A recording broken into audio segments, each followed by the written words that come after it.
रावण का बाली मुनि जहाँ पर ध्यान कर रहे थे अष्टापद पर्वत पर, रावण का विमान वहां पर अटक जाता है। तो रावण को ये लगता है, ईगो थी उनमें, रावण को ये लगता है कि ये बाली मेरे से अभी भी अपना दुश्मनी खत्म नहीं कर रहा और इसने मेरा विमान जानबूझ के रोका। होती है, बेटे की एक वाइफ होती है। अब दोनों आपस में रह रहे थे साथ में। अब वाइफ उनकी जो थी, उनका एक्स्ट्रा मैरिटल अफेयर था, तो हस्बैंड जो थे अपनी वाइफ को रंगे हाथों पकड़ लेते हैं।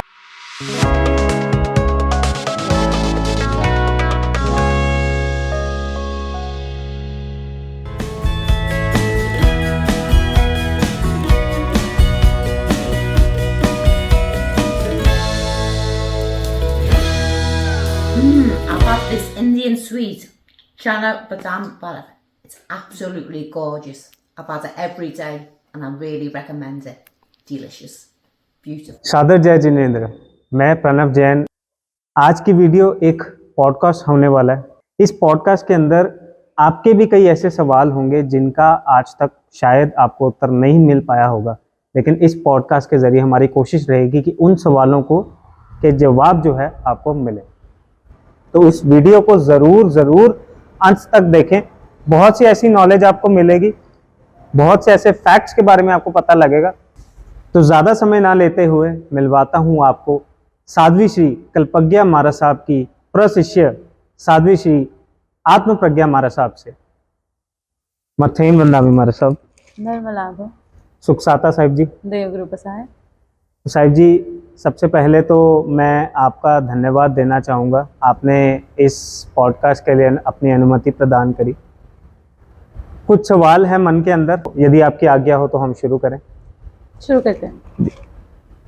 तो सबसे पहले मैं आपसे पूछना चाहूँगा कि बहुत ही कम उम्र के अंदर आपने दीक्षा का जो संयम मार्ग है वो आपने चुना, एक जिसे मैं कहूँगा यंगस्टर की एज के अंदर आपने ये पाथ जो अडॉप्ट किया। क्या मन में आया, क्यों ऐसा करना चाहा, मैं ये जानना चाहूँगा आपसे। मैं जब छोटी थी, परिवार में धर्म के संस्कार थे, परंतु मेरा लाइफस्टाइल ऐसा नहीं था कि कोई मुझे दूर से देख के धार्मिक लड़की कह सके। 2010 में रत्नाकर सुरेश्वर जी महाराज साहब का चातुर्मास हुआ, तो मैं बहुत छोटी थी, 11 साल की थी। तब साध्वी जी के पास से पंच प्रतिक्रमण जितना अध्ययन किया, थोड़ा बहुत धर्म की लगन लगी, थोड़ा बहुत समझ आया। फिर साध्वी जी का विहार हो गया, आचार्य भगवान जी का भी विहार हो गया, और साधु साध्वी जी आते रहे, मैं दर्शन वंदन को जाती रही, परंतु भगवान के साथ धर्म के प्रति जो रुचि या श्रद्धा होती है वो नहीं था। एक व्यवहार से, जैसे फैमिली में सब जाते हैं, हम भी जा रहे थे।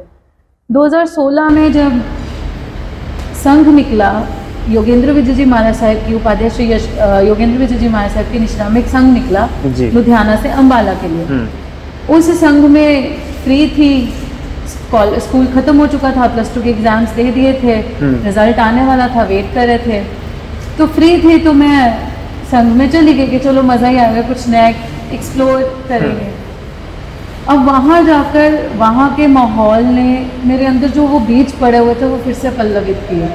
मतलब वहाँ पर स्नात्र पूजा होती थी, मैं पूजा में जाती थी। पहले दिन तो मुझे ऐसे हुआ कि मुझे तो ये सब कुछ आता ही नहीं, मैं सब करती थी, आता ही नहीं। फिर धीरे धीरे के रात्रि भोजन किए बिना भी मैं रह सकती हूँ। जहाँ मैं 2-2 बजे रात के खाना खाती थी, मुझे जब भूख लगती मैं खाती थी। वहाँ जाकर हुआ कि नहीं, रात को खाए बिना भी मैं रह सकती हूँ, कंद का त्याग किए बिना भी मैं रह सकती हूँ। और विहार करते थे, पैदल संघ यात्रा थी। और पंजाब में खास बात यह है कि पैदल यात्रा से जो संघ निकलते हैं वो बड़े बड़े होते हैं, जैसे 15 किलोमीटर, 16 किलोमीटर। हमारा पहला ही संघ का पड़ाव था 17 किलोमीटर। तो मन में यह है कि मैं चल भी सकती हूँ, मैं विहार भी कर सकती हूँ। फिर धीरे धीरे चातुर्मास में गच्छाधिपति जी भगवंत का सानिध्य मिला, उनके प्रवचन सुने, साध्वी जी के पास आना जाना हुआ, गुरु माँ के पास पढ़ना हुआ। और फिर धीरे धीरे नरक के स्वरूप को पहले मैं जानती थी, नरक को जानती थी पर मानती नहीं थी कि नरक जैसी भी कोई चीज़ है। पर उस साल उस समय में ऐसा हो गया कि नहीं, मुझे तो नरक में नहीं जाना।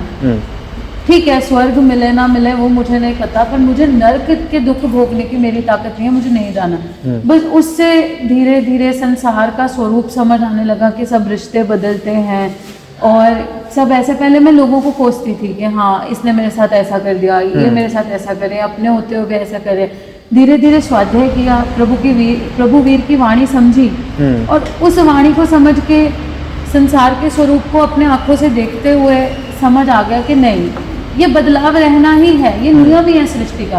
अब तुझे क्या करना है, तुझे देखना है, तुझे इस सृष्टि में रहना है, इस संसार में रहना है कि इस संसार से पार जाना है, कि इन सब झंझटों से तुझे मुक्त होना है। तो उस समय फिर धीरे धीरे धीरे धीरे आगे बढ़ते गए, महाराज जी के पास विहार में आते गए, जो अच्छे संस्कार थे वो प्रबल होते गए, धीरे धीरे दुर्गुण कम होते गए और फिर आज दीक्षा के मार्ग पर हूँ। मैं ये समझता हूँ कि 17 से 22 का जो एज ग्रुप है वो एक बहुत ही लाइफ चेंजिंग होता है कि बच्चा बच्चे से यूथ की तरफ जा रहा होता है। तो इसमें इस तरह के भाव आना पहले तो बहुत अपने आप में आज की जिस जीवन शैली है उसके अंदर एक बहुत ही आश्चर्य वाली बात है कि ऐसा भाव आया कैसे। दीक्षा की जो भावना आपने बात कही कि हाँ लाइफ चेंजिंग ऑब्वियसली मेरे लिए हुआ, क्योंकि जो 17 से 22 जो मेरा टाइम पीरियड था उसमें मैंने बहुत अलग अलग तरह के फेजेस देखे जी। 17 साल की उम्र में मुझे दीक्षा के भाव हुए। उस समय मैंने +2 अपनी क्लियर की, +2 क्लियर की, मैं नॉन मेड स्टूडेंट थी, मैं फिगर आउट कर रही थी और मैंने अपना एक प्लान बनाया था, लाइफ प्लान, कि मुझे इस एज तक मेरे ग्रेजुएशन होगी, then I do post grad और उसके बाद मैं PhD करूँगी, देन DLET और व्हाटएवर। तो मेरा आगे पूरा लाइफ प्लान था और उसमें कहीं ना कहीं शादी नहीं थी, सिर्फ पढ़ाई और अपने सेल्फ ग्रोथ की, मतलब करियर के लिए अपने सारी चीजें मैंने पूरा प्लान करा था। अब करियर के लिए प्लानिंग की, पर वही जैसे मैंने बोला, एक सेकंड लगता है, मुझे एक सेकंड लगा या मुझे एक बस एक वो हिट किया कि नहीं ये दुनिया रहने जैसी नहीं है और ये जो मैं प्लान कर रही हूँ ये इट्स नेवर एंडिंग। मैं जितना मर्जी अचीव कर लूंगी मुझे वो कम ही लगेगा। तो कौन सी ऐसी चीज है जिसको अचीव करने के बाद मुझे ऐसा लगे कि नहीं I am on the path of contentment, कि मुझे आत्मसंतुष्टि अब मिल रही है। क्योंकि जिसके पास 100 करोड़ है उसको होगा कि मैं 500 तक पहुंचूं, 500 वाले को होगा मैं 1000 तक पहुंचूं, 10 गाड़ी वाले को होगा मेरे पास 20 गाड़ी हो, 5 गाड़ी वाले को होगा मेरे पास 10 गाड़ी हो। It's never ending. ये जो मटीरियलिस्टिक हमारा पाथ है इट्स नेवर एंडिंग। तो उस समय फिगर आउट करते करते करते करते ये चीज हुई। अब पहले तो ऑब्वियसली मैं खुद ही अपने आप को फिगर आउट कर रही थी कि वेदर आई एम परफेक्ट और I am eligible, I would say कि मैं एलिजिबल हूँ, मैं लायक हूँ इस रास्ते के। तो कौन सा वो एक पॉइंट था जब हिट करा दिमाग के अंदर कि नहीं अब ये सांसारिक जीवन मुझे नहीं जीना, अब मुझे संयम का मार्ग अपनाना? मैंने जब उपधान किया, उसके पहले मैं डाइसी थी, मतलब मुझे ठीक ये है कि ठीक है मैं दीक्षा लूँ तो भी बढ़िया, यदि मैं संसार में रहूंगी तो मैं शादी नहीं कभी करूंगी। ऐसा क्या हुआ उपधान तप के अंदर? उपधान तप में जो क्रिया थी उसमें जो शुद्धि थी भावों की, मिनिमलिस्टिक जीवन था कि भाई बिना नहाए तुम जी सकते हो, तुम सारा दिन आराधना में रहते थे और एक भी कोई भी नेगेटिव थॉट आपको छू के भी नहीं जाता था। जो हम क्रिया करते थे, ठीक है क्रिया के अलावा भी हमारे पास थोड़ा सा टाइम होता था, उसमें भी कोई ओवर थिंकिंग नहीं, कोई नेगेटिव भाव नहीं, कोई गुस्सा नहीं, कोई कुछ नहीं। और जो उन क्रियाओं के पीछे के रीजंस पता चले कि वो सिर्फ मेरे लिए नहीं पूरी की पूरी सृष्टि के लिए लाभकारी है। यदि मैं कुछ ये क्रिया कर रही हूँ तो इसमें सिर्फ मेरा कल्याण नहीं है, मैं बाकी जीवों का भी कल्याण देख रही हूँ, मैं बाकी जीवों की भी खुशी, उनका सुख, उनकी पीस देख रही हूँ। और इस पॉइंट में आके मेरे अंदर ये हो गया कि नहीं अब तो मुझे संसार में भी नहीं रहना, चाहे बिना शादी किए भी, पर मुझे संसार में नहीं रहना, मुझे अब दीक्षा के मार्ग पर जाने। महाराज आप कह रहे कि आपको संसार का स्वरूप समझकर वैराग्य आपको प्राप्त हुआ या आपने वैराग्य को समझा, तो किस तरह से ये संसार का स्वरूप, हम कैसे इस चीज को समझे? देखिए संसार का स्वरूप जैसे हमारे देखने में भी आता है कि आज जो हमारी माँ है कल को जरूरी नहीं हमारी वही अगले जन्म में माँ बने। जो पिता है ज़रूरी नहीं वो पिता बने, पिता पुत्र भी बन सकते हैं, पुत्र पिता भी बन सकता है। जो हमारे पूर्व भाव में हमारी पत्नी है वो कल को हमारी बहन भी बन सकती है।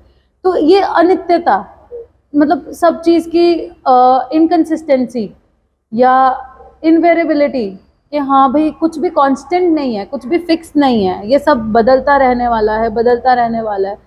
तो ये संसार का स्वरूप है। अब मैं इसको एक छोटी सी स्टोरी से आपको समझाने की कोशिश करती हूँ। एक गृहस्थ थे, कपिल था, मैं नाम किसी के लेकर कंफ्यूज नहीं करूंगी, सिंपल हमारे जो सुनने वाले हैं उनको सरल रीति से समझ आए वो कोशिश करूंगी। गृहस्थ थे, कपिल था, वो इतने मतलब उनका जीवन ऐसा था कि मौज शौक भोग विलास में था और काफ़ी अधर्मी उनका जीवन था। अब जो श्रावक थे उनके, वो मरकर भैंसा बनते हैं और श्राविका थी, अपने पाप कर्मों की वजह से वो मर के कुतिया बनती हैं।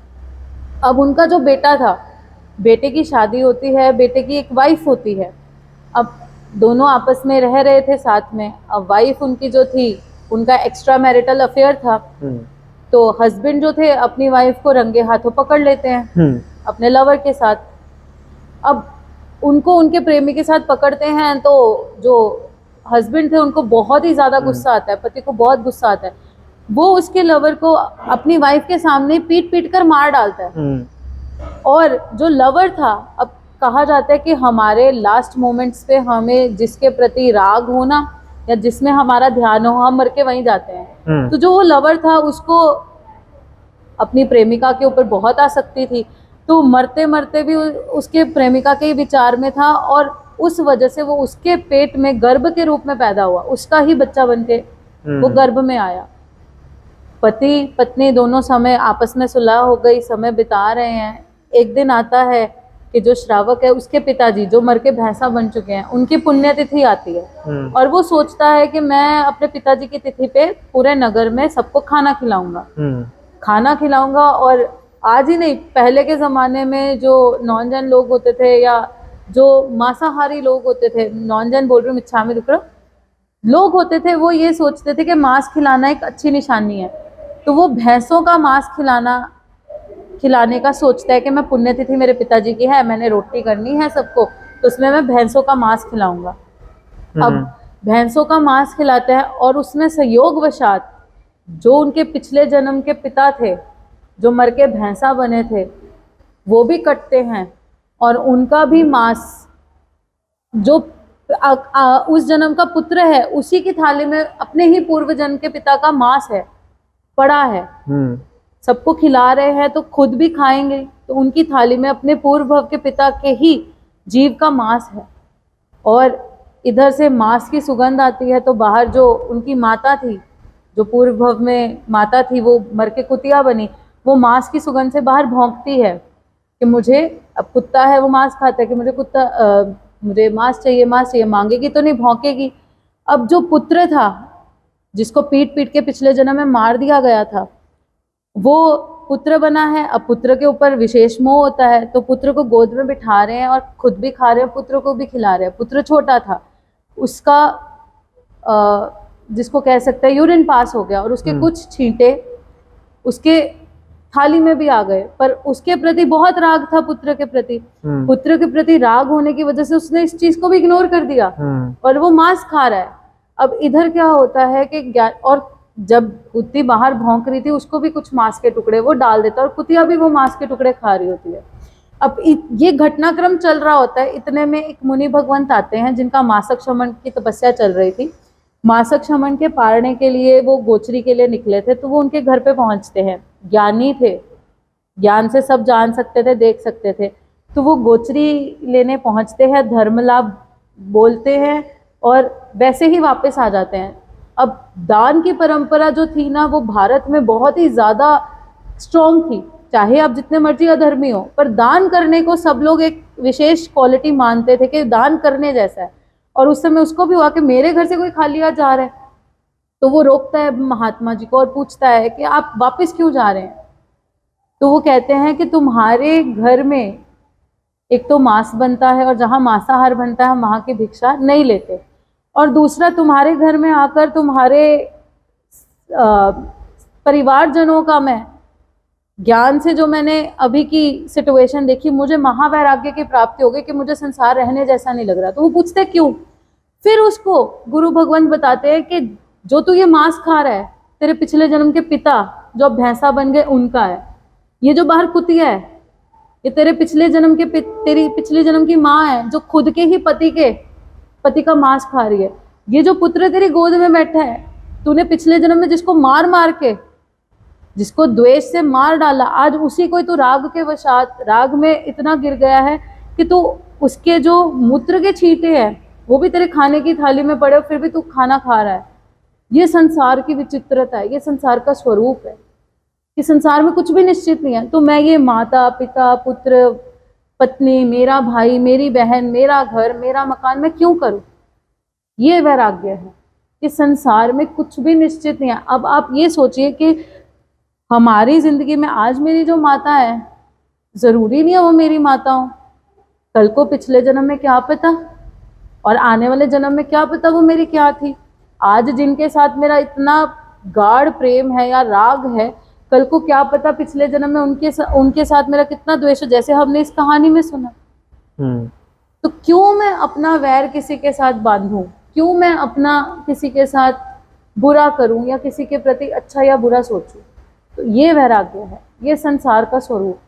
तो आपको अब तक 4 साल हो गए हैं दीक्षा को, लगभग 4 साल होने वाले। तो इस संयम मार्ग के अंदर किस तरह की जो पूरी आपकी प्रतिदिन जीवन शैली है, किस तरह से आप रहते हैं, और क्या डिफरेंस पर्सनल लाइफ जो सांसारिक लाइफ जिसे हम कहते हैं और संयम की लाइफ में, क्या कंपैरिजन आपने इन 4 सालों में देखा है, वो बताएं। सबसे पहले तो जो मेरे आसपास के लोग हैं, मेरी फैमिली और सबको पता है कि मैं बहुत ही ज़्यादा शॉर्ट टेम्पर्ड इंसान।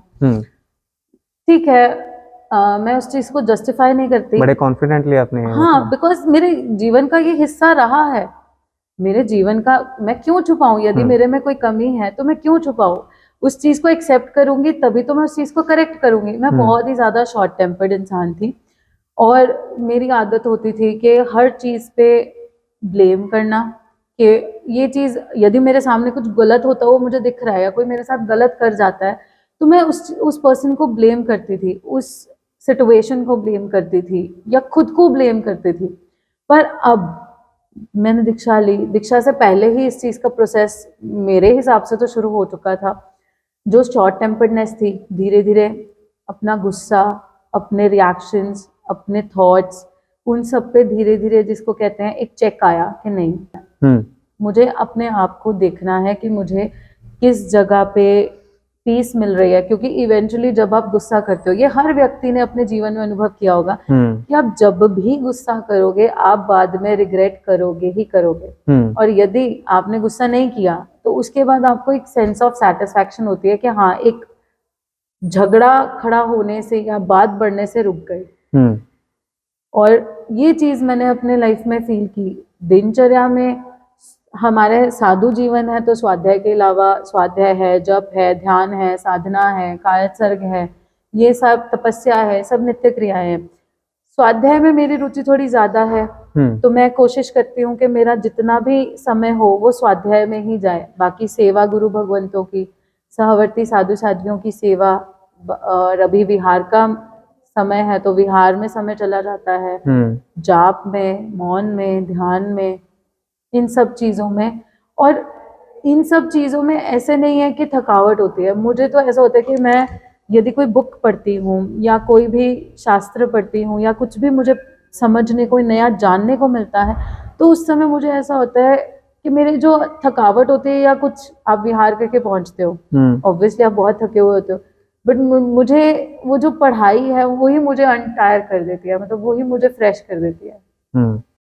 तो आपसे जानना चाहूँगा कि स्वाध्याय का जो है वो सही स्वरूप या सही डेफिनेशन शॉर्ट के अंदर क्या है? जो सच्ची बात बताऊं, स्वाध्याय, स्व अध्याय, अपने आप का अध्ययन करना, अपने आप को जानना, वो स्वाध्याय है। अपने आप को, मैं आत्मा हूँ तो मुझे अपने अंदर रहना, मेरे अंदर क्या क्वालिटीज है, क्या चीजें हैं मेरी आत्मा को परेशान करती हैं, क्या चीजें हैं जिसने मुझे आज तक बांध कर रखा है, ये स्वाध्याय है। पर आजकल स्वाध्याय हम किसको बोलते हैं? गाथा पढ़ना। 5 प्रकार के स्वाध्याय अपने शास्त्रों में आते हैं: वाचना, पृच्छना, परावर्तना, अनुप्रेक्षा, धर्म कथा। वाचना में क्या होता है? आप गुरु भगवान के पास जाते हो, उनसे रिक्वेस्ट करते हो कि साहिब जी मुझे मेरी आत्मा के कल्याण के लिए आप ज्ञान दो। तो उसमें गुरु भगवंत आपको शास्त्र संबंधित बातें पढ़ाते हैं। पृच्छना, आप पूछते हो, उसमें से जो आपको क्वेश्चंस आते हैं आप सुनते हो, समझते हो, जो क्वेश्चंस आते हैं आप वो पूछते हो। परावर्तना, आपने जो समझा, पढ़ा, गुरु से जाना, उसको बार बार रिवाइज करते हो। अनुप्रेक्षा, जब वो ज्ञान आप में पक्का हो जाता है आप उसको अपनी लाइफ पर, अपनी आत्मा पर, अपनी सिचुएशंस पर घटाते हो। अनुप्रेक्षा मतलब चिंतन करते हो, उसके ऊपर सोचते हो। फिर आता है धर्म कथा, जैसे हम दोनों बैठे हैं या कोई भी लोग बैठे हैं तो आपस में धर्म की चर्चा करना, धर्म के बारे में कहानियां बताना, सुनाना। तो ये स्वाध्याय आज के समय में प्रेवलेंट है। क्यों मैं इस चीज को बोल रही हूँ? क्योंकि ये कहीं ना कहीं हमें हमारी आत्मा से बार बार कनेक्ट करता है, और कनेक्शन जितना बार बार होता रहेगा उतना ही ज्यादा स्ट्रांग होगा, और एक टाइम आएगा कि ये बाहरी स्वाध्याय की हमें जरूरत नहीं पड़ेगी, हम अपनी आत्मा में ही रमण करेंगे। तो ये जो स्वाध्याय के 5, जैसे आपने कभी देखा हो हैंडपंप है, हैंडपंप को कभी आप चलाते हो तो उसमें से पानी कभी कभी नहीं निकलता, बिल्कुल नहीं। तो उसमें ऊपर वो पानी डालते थे। अब ऊपर पानी डालने से क्या होता था, जब दोबारा हैंडपंप चलाते थे नीचे से पानी आ जाता था। तो ये जो स्वाध्याय है, ये जो ग्रंथों का अध्ययन है या प्रवचन सुनना है या किताबें पढ़ना है, इसमें अंदर का ज्ञान फिर बाहर आता है। ये बाहर से हम ज्ञान को फीड करते हैं तो अंदर से ज्ञान बाहर आता है। आज का जो यूथ है, देखो हमारी, मैं अपनी पर्सनली कहूँगा कि एक एज ऐसी है कि सबके अपने अपने एक एम्बिशंस होते हैं, अपने अपने गोल्स होते हैं कि हमें ये टारगेट अचीव करना है या हमें नाम कमाना है, पैसा कमाना है, जो भी है हमें एक बनना है। मैं आपसे जानना चाहूँगा कि स्वाध्याय और जिस धर्म को हम बिलोंग करते हैं, जैन धर्म को, उसकी मदद से हम अपने टारगेट्स, अपने गोल्स को किस तरह से अचीव कर सकते हैं? देखो, ऐसा है कि स्वाध्याय में जैसे मैंने आपको बताया आत्मा से जुड़ी हुई चीजें हैं, और आत्मा से जुड़ी हुई चीजें मतलब हम अपनी क्वालिटीज को बढ़ाएं और अपने नेगेटिव पॉइंट्स को कम करें, वही सेल्फ ग्रोथ होती है। बिल्कुल। अब स्वाध्याय में जैसे रामायण का स्वाध्याय कर रही थी मैं, जैन रामायण का स्वाध्याय कर रही थी, उसमें एक प्रसंग आता है कि पहले रावण और बाली का आपस में युद्ध हुआ, रावण बाली से हारे, और हारे तो उस समय वो वापस हटे और बाली मुनि ने दीक्षा, बाली मुनि बने और उन्होंने दीक्षा ली। अगेन रावण जाते हैं, रावण का बाली मुनि जहां पर ध्यान कर रहे थे अष्टापद पर्वत पर, रावण का विमान वहां पर अटक जाता है। तो रावण को ये लगता है, ईगो थी उनमें, रावण को ये लगता है कि ये बाली मेरे से अभी भी अपना दुश्मनी खत्म नहीं कर रहा और इसने मेरा विमान जानबूझ के रोका। अब वो क्या करता है, पूरा का पूरा तीर्थ पहाड़ ही उठा लेता है रावण, अपने ईगो में, अपने गुस्से में। अब बाली मुनि तपस्वी थे और उन्होंने क्या किया, उन्होंने कहा कि वैसे तो मुझे कोई राग द्वेष करना नहीं है, वो जो करता है रावण उसके परिणाम है, परंतु तीर्थ की रक्षा, जो इतना तीर्थ भरत महाराजा ने बनाया है अष्टापद पर, ये नष्ट हो जाएगा, तो मुझे इससे इसको थोड़ी शिक्षा करनी चाहिए, इसको थोड़ा समझाना चाहिए। तो वो अपने पैर के अंगूठे से वो पर्वत दबा देते हैं। पर्वत दबाते हैं, उसका इतना भार होता है कि रावण सह नहीं पाता और उसके हाथ नीचे आते हैं और हाथ टूट जाते हैं, हाथ की हड्डियां टूटने जितना उसको दर्द होता है, और वो रोता है, रोता है तो बाली मुनि उसको क्षमा प्रदान करते हैं और रावण भी उनसे माफी मांगता है। तो उससे मुझे ये, अब मैं इस घटना को इस तरह से मैंने लिया कि भाई एक बार यदि आप हार मान चुके हो, आपसे सुपीरियर कोई है, तो आपको अपने पे काम करना चाहिए, रादर देन कि आप उस चीज में अपनी ईगो लाओ कि नहीं तू सुपीरियर नहीं है, मैं तेरे से ज्यादा सुपीरियर हूं, मैं तेरे को दिखाऊंगा।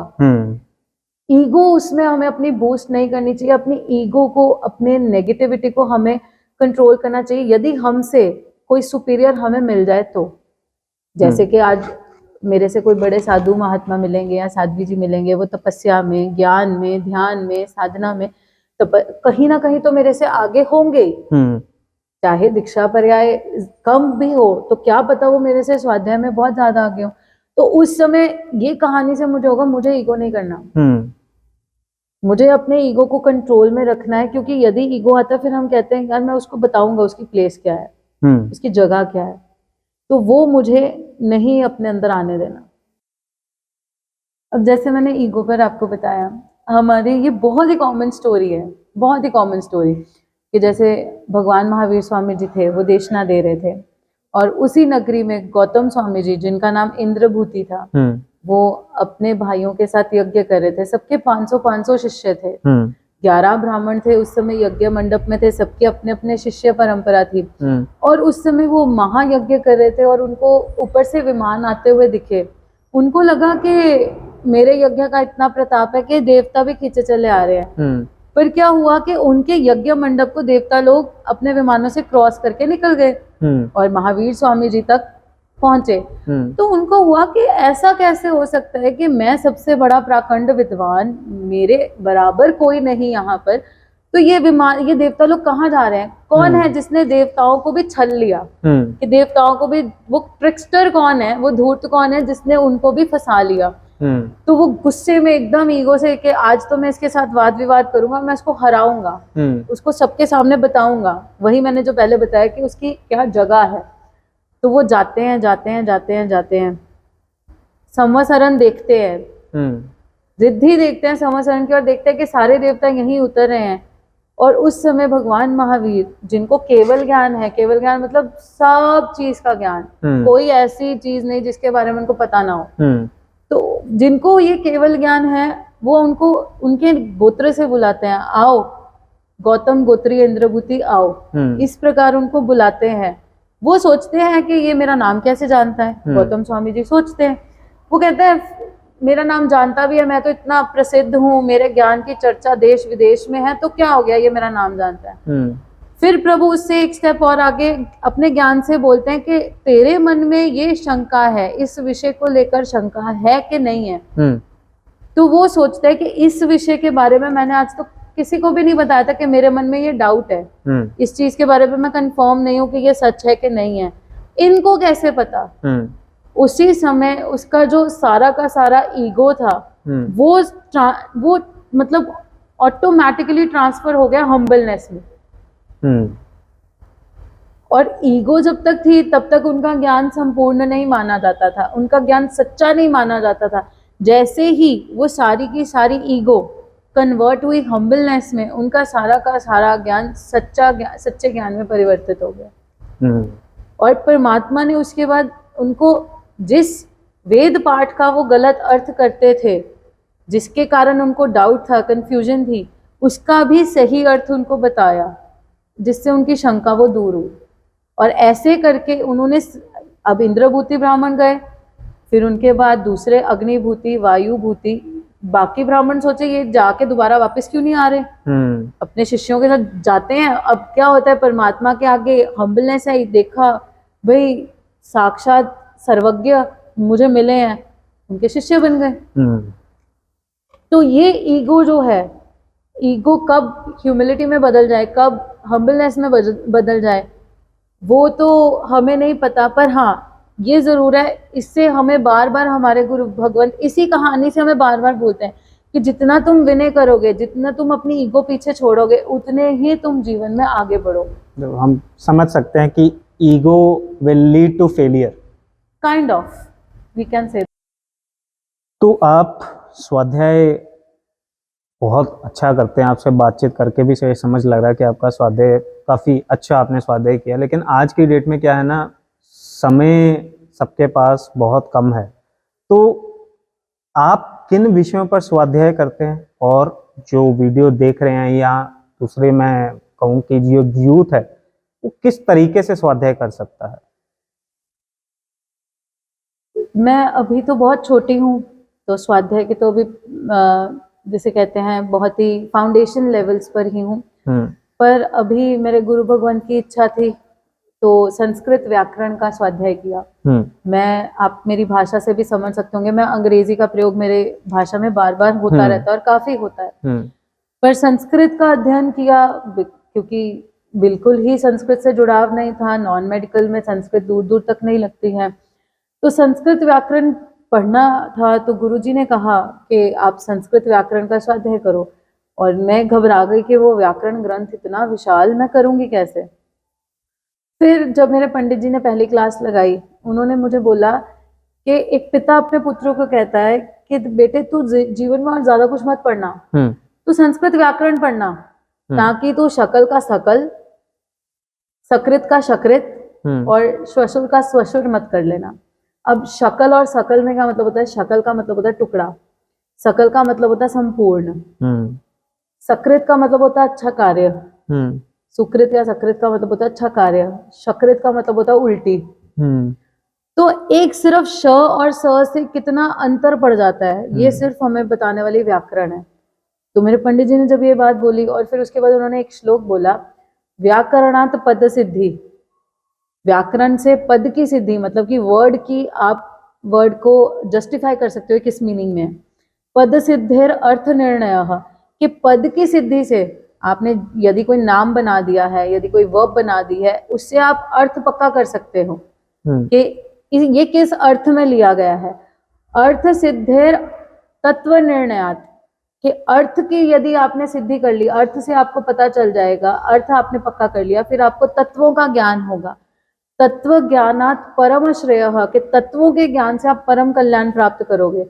उस दिन मुझे हो गया कि नहीं, संस्कृत पढ़ना है, तो संस्कृत का अध्ययन किया व्याकरण में। और संस्कृत के अध्ययन को करते करते मैं आपको सच बोलूं, पहले मैंने इलेक्टिव इंग्लिश भी पढ़ी है, तो मैं शेक्सपियर की बहुत फैन हुआ करती थी कि शेक्सपियर की जो मेटाफर्स हैं, सिमिलेस हैं, एलिट्रेशंस हैं, मैं बहुत फैन हुआ करती थी। वाओ वाओ, कितने सुंदर उन्होंने मेटाफर्स दिए। बट संस्कृत में आने के बाद जो मेटाफर्स मैंने ग्रंथों में देखे, स्पेशली मैं जैन रामायण की त्रिषष्टि शलाका पुरुष चारित्र की बात करूंगी कि आचार्य श्रीमद विजय हेमचंद्राचार्य जी महाराज साहब ने, जो कलिकाल सर्वज्ञ जी महाराज थे, उन्होंने जो ग्रंथ की रचना की, उनमें जिस तरह के मेटाफर्स दिए हैं कि आप यदि उस कहानी को पढ़ोगे, आपके दिमाग में पूरी की पूरी पिक्चर आ जाएगी कि जैसे शत्रुओं ने उसको ऐसे घेर लिया जैसे सूर्य को बादल घेर लेते हैं। इस प्रकार के मेटाफर्स उन्होंने दिए, और उसमें फिर अध्ययन करते करते करते करते मुझे पता चला कि संस्कृत में सबसे बड़ी वोकैबुलरी है। संस्कृत ऐसी भाषा है जिसमें सबसे ज्यादा सिनोनिम्स आपको किसी एक नाउन के मिलते हैं या प्रोनाउन के मिलते हैं। जैसे अब इंग्लिश में सन है, सन ही है, सूर्य का मतलब सन ही है, और उसके लिए कोई सिनोनिम्स मिलते हैं। संस्कृत में कितने सिनोनिम्स हैं? 1000। दिवाकर, भानुकर, भास्कर, इस प्रकार आदित्य, कि आदि करने वाला, दिन की आदि करने वाला, इसलिए नाम आदित्य है। अदिति का पुत्र है, इसलिए नाम आदित्य है। तो इस प्रकार 1000 सिनोनिम्स मिलते हैं। इंद्र के लिए 32,000 सिनोनिम्स हैं। सिनोनिम्स मतलब पर्यायवाची। हाथी के लिए 100 आपको पर्यायवाची हाथी के लिए मिल जाते हैं कि हाथी 2 जगह से पानी पीता है, सूंड से और मुंह से, इसलिए उसका नाम द्वीप है।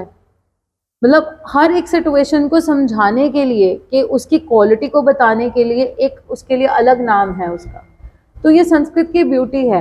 अब रही बात जो आपने प्रश्न पूछा कि यूथ कैसे जुड़े, बिकॉज आज के मुझे जितना समझ है और मैं जैसा माहौल देख रही हूँ, आजकल हिंदी भी, और मेरी मातृभाषा पंजाबी है, वो पंजाबी तो बहुत दूर है कि अब आजकल हिंदी भी बच्चों को पूरी तरह से नहीं आ रही। बिल्कुल ठीक बात है।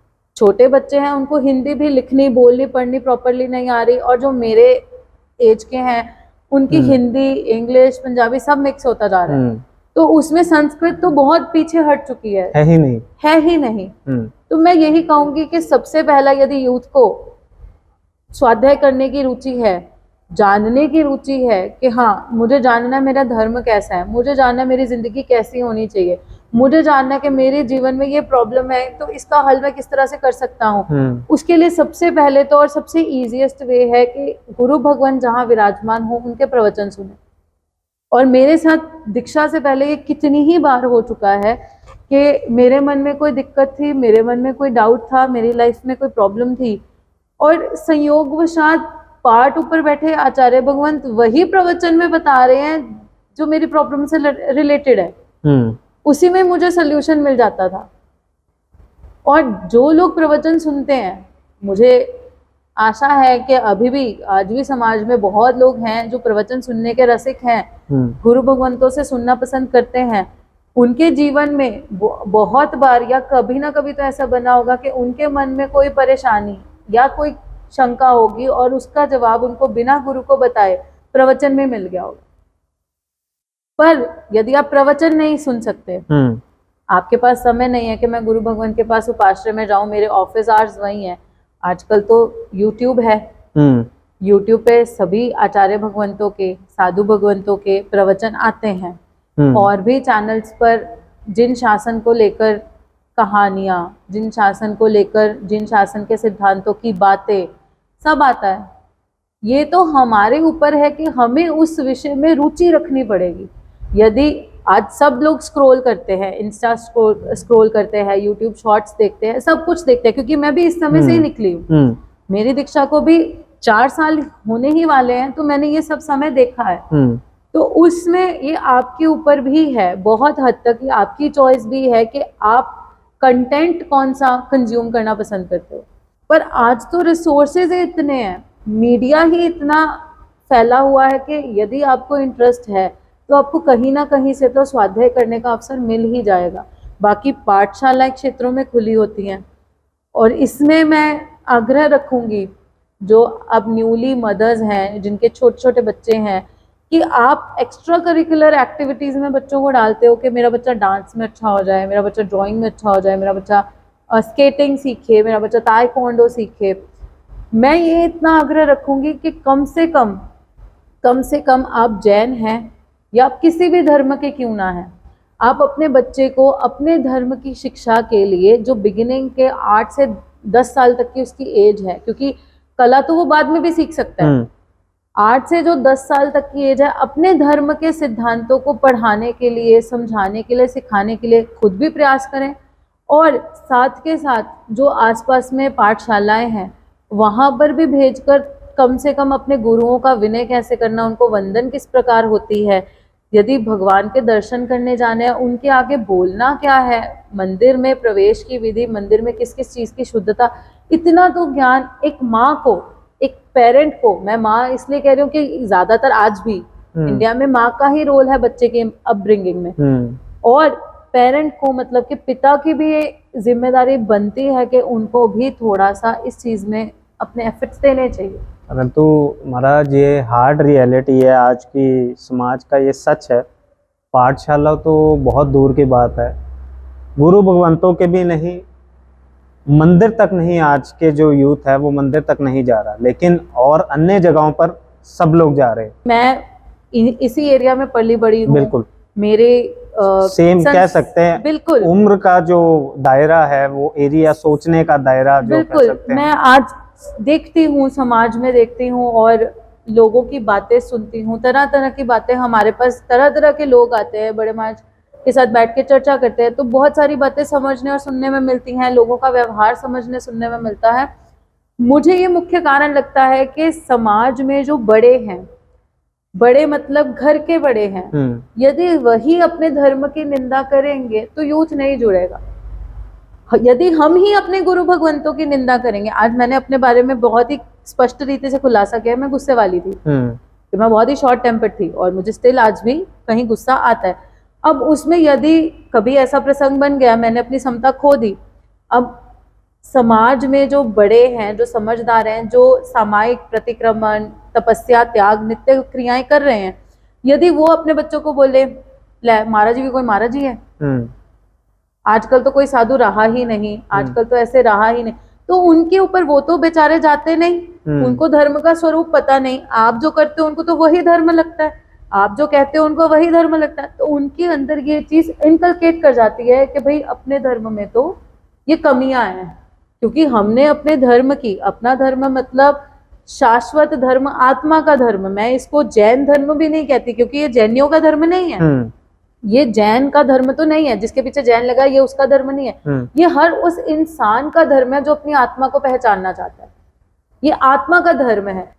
इसी चर्चा के दौरान एक मन में और सवाल आ गया है जो मेरे बहुत काफी समय से मन में था किसी से भी मैं किसी भी पर्टिकुलर मैं धर्म या किसी का भी मैं ऐसे इस तरह से नाम नहीं ले रहा हूँ या किसी की भी निंदा नहीं कर रहा हूँ, लेकिन अक्सर मैं ये सुनता हूँ कि उनसे मांगो सब पूरा हो जाता है। तो क्या अपने तीर्थंकर परमात्मा या अपने जो गुरु हैं, अभी हमारी आंखों के सामने जो हमारे गुरु हैं, क्या उनसे मांगने पर वो पूरा नहीं हो सकता? ऐसा कुछ भी नहीं है। यदि मैं अपनी बात करूं तो मुझे ऐसा कुछ नहीं, मतलब मेरे जीवन में ऐसा कुछ, आज भी मैं इंसान हूँ, संयम जीवन में हूँ, ठीक है, पर कभी ना कभी होती हैं कि हाँ मन में आ जाता है कि नहीं इस तरह से होना चाहिए था, ये इतनी अनुकूलता मेरे जीवन में आनी चाहिए थी, या इतनी अनुकूलता मुझे होती है। हालांकि मुझे अनुकूलता के पीछे भागना नहीं है, परंतु मैं प्रोसेस में हूँ, अपने जीवन को सुधार रही हूँ, तो कभी कभी आ जाता है। आप यकीन नहीं मानेंगे, मुझे कभी मांगना ही नहीं पड़ा है। मैं जिन धर्म में रहने वाली, जिन धर्म को मानने वाली, अपने आप को कह सकती हूँ मैं मानती हूँ, मैं तीर्थंकर परमात्मा को दिलो जान से मानती हूँ। इसलिए नहीं मानती मैं जैन हूँ, मैंने उनका जीवन समझा है, मैंने उनका जीवन जाना है, मैंने उनके जीवन को पढ़कर उसके ऊपर चिंतन करके समझा है कि कितना महान है वो। इस वजह से मैं उनसे जुड़ी हूँ। यदि मैं अपनी सच्चाई बोलूं तो मैं जैन हूँ, इस वजह से मैं जिन धर्म को मानती नहीं हूँ, ऐसा नहीं है। मैं जिन ईश्वर परमात्मा को मैंने जाना, समझा, उनकी जीवन को देखा, तब मैं जाके इधर आई, इस धर्म से जुड़ी। अब बात आती है कि मांगो जो मिलता है, उधर तो मांग कर मिलता है, इधर तो बिना मांगे मिलता है। इधर बिना मांगे मिला भी है। और आप भी लुधियाना से ही हैं, मेरी भी परवरिश लुधियाना में ही हुई है। मैं देखती हूँ कि जितने भी जैन समाज के लोग हैं, जितने भी, मुख्यतः उन सबके व्यवसाय, उन सबके कारोबारों का नाम गुरुदेवों के नाम से ही है। फॉर एग्जाम्पल के आत्माराम महाराज जी के नाम से बहुत सारे लोगों का व्यवसाय चल रहा है, वल्लभ सूरी महाराज जी के नाम से बहुत लोगों का व्यवसाय चल रहा है। इनफैक्ट जो हमारे नजदीक के गुरु रत्नाकर सुरेश्वर जी महाराज साहब, उनके नाम से भी बहुत लोगों की फॉर्म्स और बहुत लोगों का कारोबार चल रहा है। तो कहीं ना कहीं ये मेंटालिटी तो है ही ना कि हाँ गुरु का नाम रखेंगे, कि गुरु के नाम में कुछ तो ताकत है, गुरु के नाम से हमारा काम बनेगा।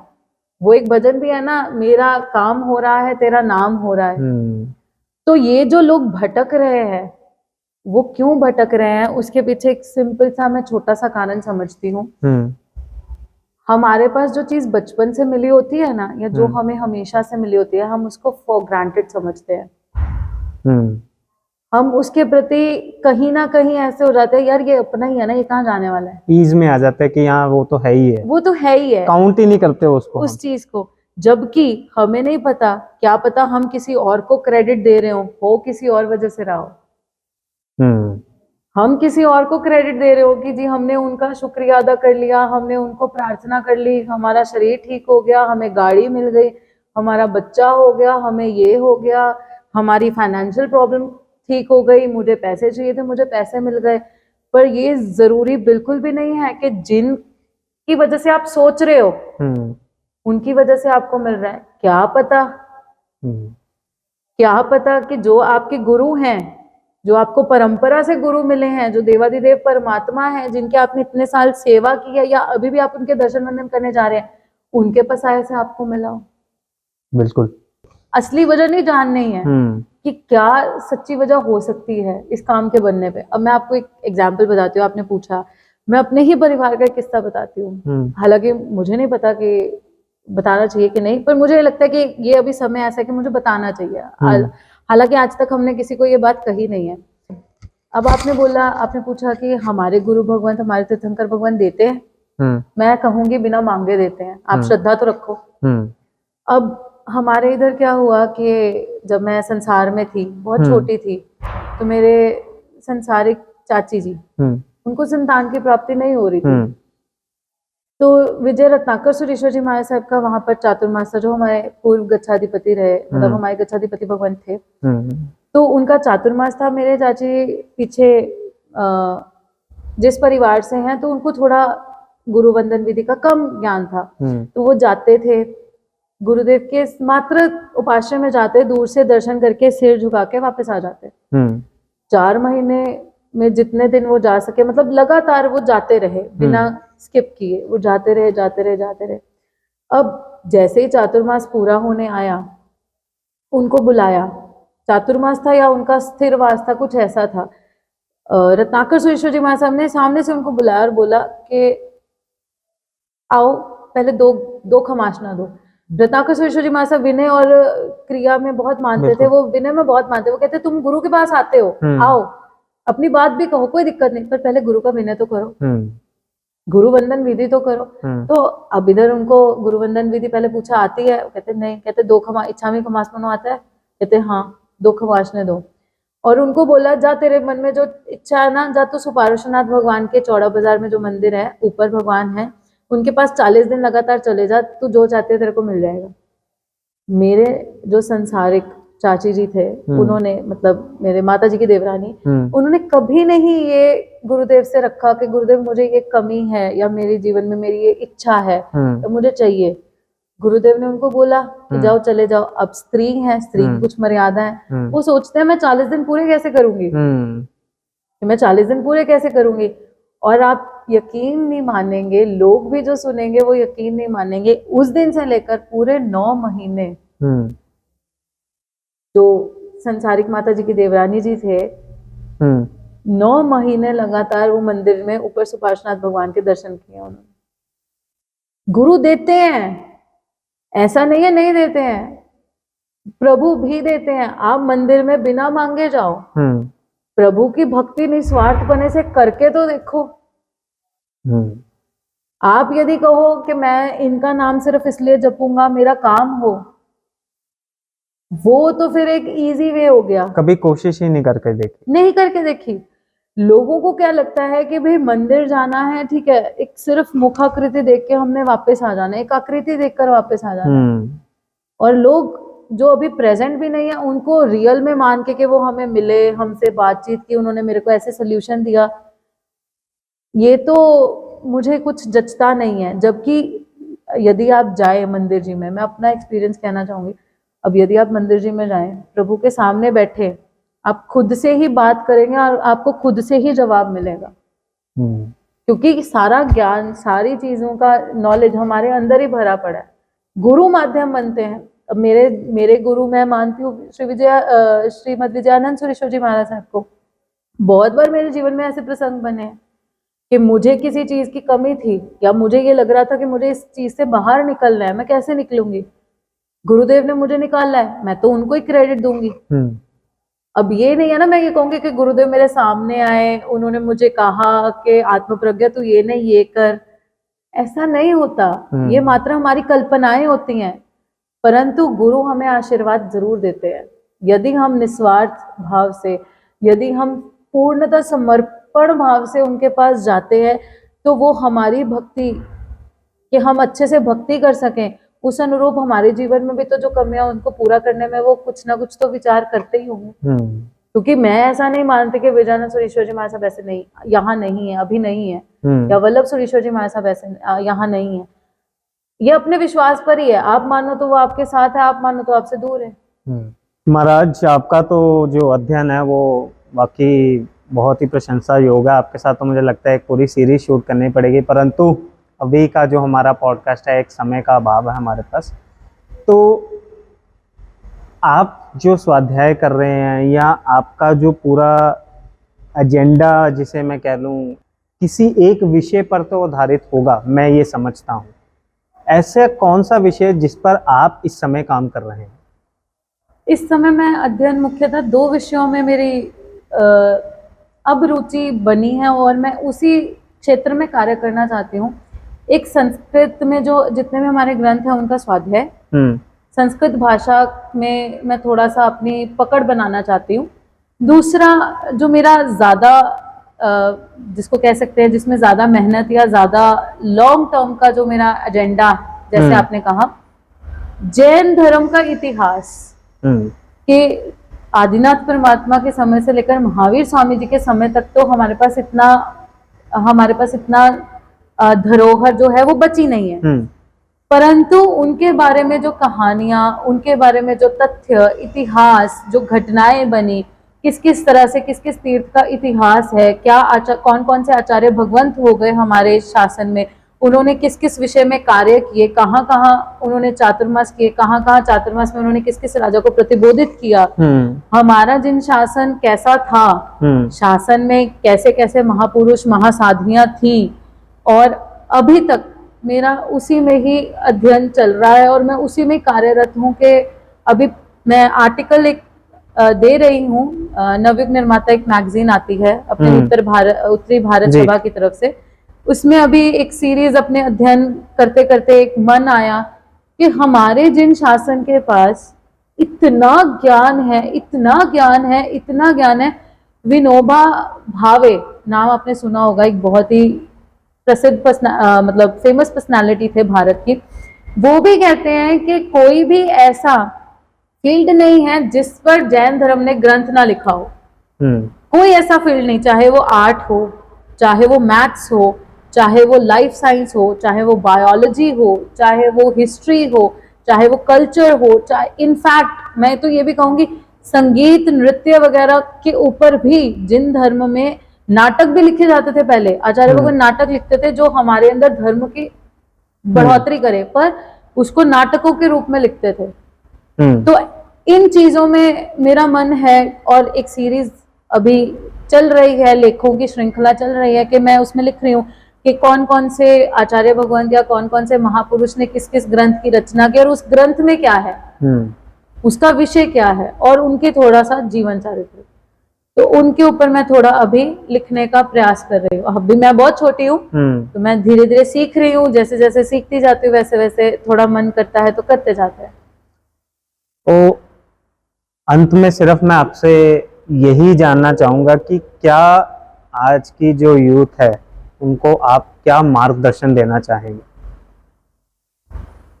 Know your history, know your self. मैं तो इतना कहूंगी, अपना इतिहास, अपने आप को जानो, अपने इतिहास को जानो। अपने आप को जानेंगे हमारे लाइफस्टाइल में डेफिनेटली बहुत चेंजेस आएंगे। अपने इतिहास को जानेंगे, हम में हमारे अंदर जो ना इन्फीरियोरिटी कॉम्प्लेक्सेस हमारे अंदर आ चुके हैं। हमें लगता है कि हम हर चीज में पीछे हैं, हम हर चीज में कम हैं, हमारे पास वो नहीं है जो वहां पर है। वेस्ट में जो है वो हमारे पास नहीं है। वेस्ट में फ्रीडम बहुत है, वेस्ट में पैसा बहुत है, वेस्ट में, मैं उसको वेस्ट इसलिए कह रही हूँ क्योंकि हमारे वो वेस्ट में पड़ता है। हमारे दिमाग में, हमारे अंदर ये घर कर चुका है that foreigners, westerners are way better than अस।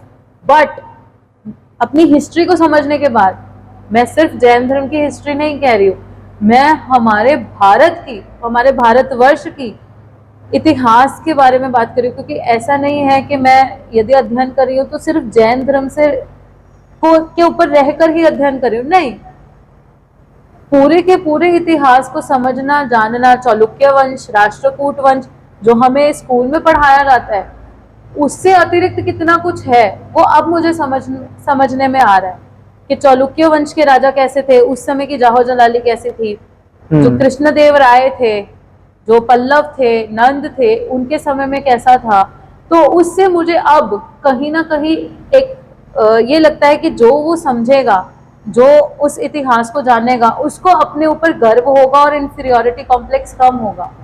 तो मैं ये कहूंगी, know your self, know your history. जब आप अपनी हिस्ट्री को समझेंगे, ऑब्वियसली आपके मन में एक सेंस ऑफ प्राउड होगा कि नहीं, I belong to this land, मैं इस भारतवर्ष में पैदा हुआ हूँ, ये भारत ऐसा है, इस भारत के कल्चर की ये महानता है।